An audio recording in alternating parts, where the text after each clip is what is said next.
menguasainya dengan jalur konstitusi. Jangan-jangan itulah yang sedang terjadi di Indonesia. Kalau nggak bisa begini ya konstitusi.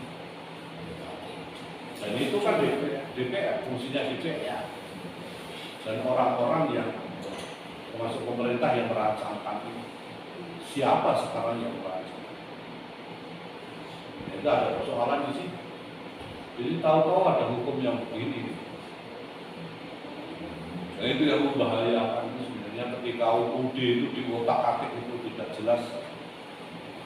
Lalu sebenarnya yang dibuat itu bisa bertentangan dengan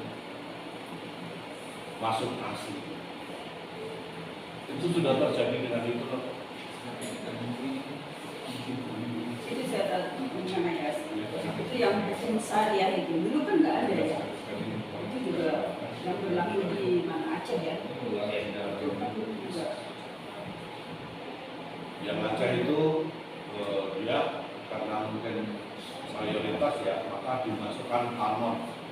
Yang dimaksud kanon itu sebenarnya adalah hukum kisas di dalam perjanjian lama.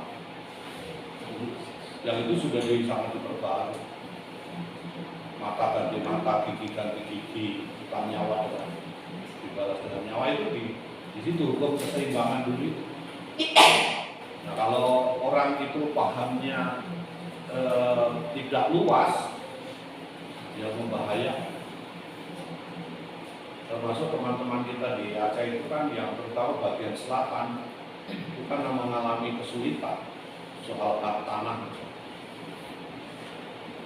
Ada macam. Maka ya memang kita membutuhkan benar-benar pemimpin yang bisa tahu hukum, mengayomi semua itu kita menjadikan. Kalau di tangan orang-orang yang tidak mengerti itu repot.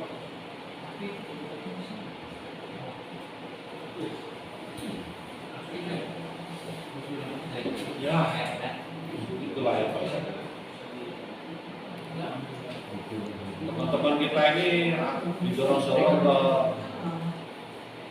sana juga enggak, ini juga gampang. Sekarang pilihan di kampung itu sudah main uang. Jadi kepala desa aja 1 M, 2 M, apa sih? Itu terjadi di Bengkulu itu. Orang udah nggak peduli kan?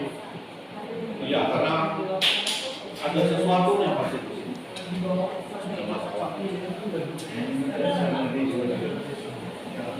Nah,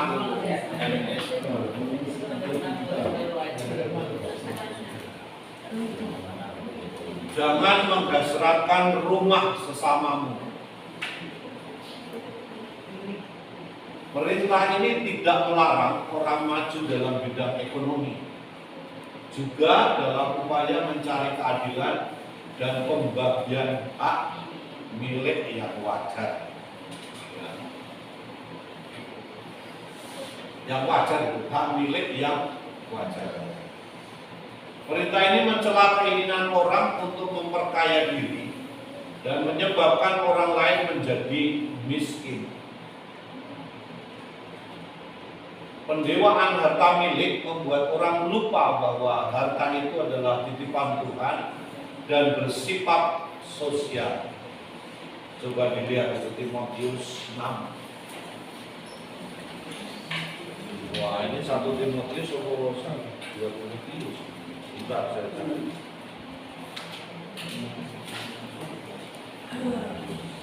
Timotius.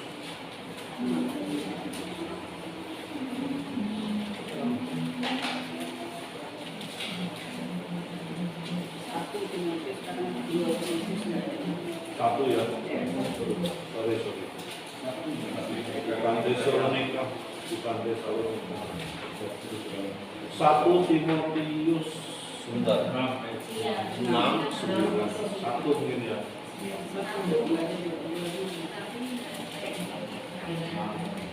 6 ayatnya 9, 10.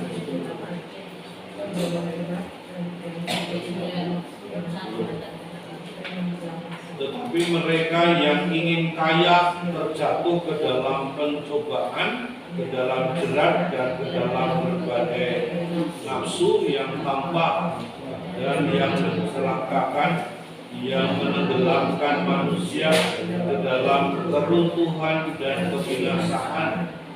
Karena akar segala kejahatan ialah cinta uang. Ya, sebab oleh memburu uanglah beberapa orang telah menyimpang dari iman dan menyiksa dirinya dengan berbagai duka. Cinta uang.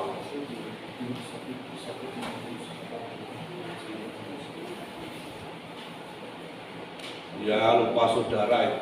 Kan orang sering mengatakan kalau soal uang itu kan nggak ada saudara gitu kan. Iya. Uang tidak bersaudara. Lupa saudara ya. Jadi dalam praktek itu sekarang pembagian harta warisan itu kan ya sampai hal-hal macam-macam itu digunakan. Saya ingat itu di dalam keluarga besar kakek saya dulu. Jadi ke waktu itu Pak Le saya pergi ke Jawa. Nah pas pergi ke Jawa itu kan belum pernah pergi ke Jawa dan pergi ke Jawa. Maksudnya kan menengok saudara-saudara. Tapi kan dicurigai itu berkaitan dengan harta warisan. Lalu kemudian kakek saya sama nenek itu sedang duduk di meja itu, meja besar panjang kalau orang kampung itu. Tiba-tiba itu ada benda jatuh di tengah-tengah mereka itu. Produk itu di depan meja itu. Jadi tidak mengenai kakek saya atau nenek saya, tetapi di pas di tengah-tengah. Lalu kakek saya bertanya kepada nenek saya, "Bo, arti baliknya apa ora?" Jadi kebetulan kakek saya itu dulu orang yang gak pinter kayak gitu-gitu lah sebelum menjadi Katolik. Nah, lalu kalau dia ngomong, misalnya ngomong nenek saya ngomong baliknya Pak, itu nanti dikembalikan dan mengenai saudara yang di Jawa itu. Tapi nenek saya mengatakan nggak usah. Itu gara-gara apa dikirimi gitu, gara-gara warisan. Itu yang tradisional ya, yang tradisional kelihatan tuh main-main kayak gitu. Belum yang lain-lain. Jadi termasuk gerejanya harta gereja itu kalau nggak diurus dengan baik ya banyak yang hilang. Karena dulu kan gereja itu beli tanah itu atas nama orang lain. Kebanyakan atas nama orang lain. Dan ketika mau diurus, anaknya itu nggak tahu riwayatnya. Mereka pikir itu adalah harta warisan dari keluarga, padahal itu milik. Kalau nggak jujur-jujur itu bahaya. Beberapa tempat itu jadi korban. Kayak di Batu Putih itu akibatnya itu tinggal sedikit untuk tanah gerejanya. Pas saya ke sana itu kok kuburannya nggak sekalian diminta.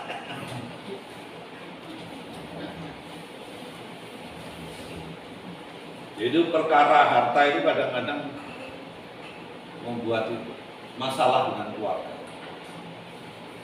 Gaya hidup hedonisme, konsumerisme, ingin tampil trendy, modis, bukan jadul ataupun berakibat pada korupsi, kolusi, mafia, peradilan, suap dan lain-lain.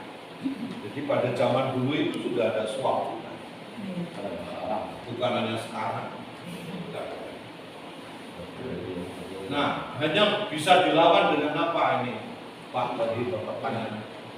Hanya bisa dilawan dengan iman yang mengatasi kebutuhan duniawi dan melatihnya dengan sikap berbagi. Ya. Berlatih ya. Melatihnya dengan sikap berbagi.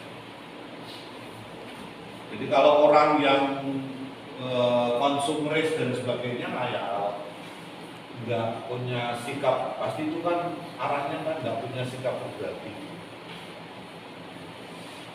Jadi kadang-kadang saya sangat salut pada keluarga-keluarga itu yang dari bapaknya, neneknya sampai ke cucu cicitnya itu punya sikap yang sama.